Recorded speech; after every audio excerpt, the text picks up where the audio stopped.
4 days na karon gikan sa pagtanom namo sa amoang mga ampalaya. Then mag-abono kami ngayon. Yung gamit naming abono, Yara Unique 16 at saka yung Yara Nitrabon. So 1:1 ang ratio sa 16 liters. Hinalo namin dito sa timba, tapos tinunaw, pagkatapos tunawin dito, nilagay namin dito sa malaking timba para mahalo. So haluin lang natin mga kagulay ng maigi para hindi masayang yung ating mga abono.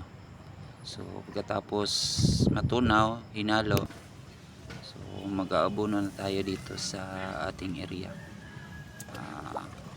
Isang lata lang po ng sardinas ang ilalagay natin sa bawat tanim.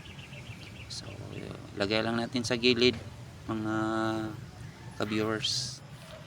Then after 2 weeks, ito na po yung ating mga mga may o kanang kawayan mga kagulay kay among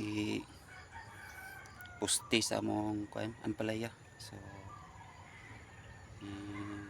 taas-taas naman among ampalaya, mga 2 weeks na. So may action siya og katay. So morning mga kawayan nga among gikuhan karon. So daghan kayong salamat mga ka-viewers sa walang sawang pagsuporta.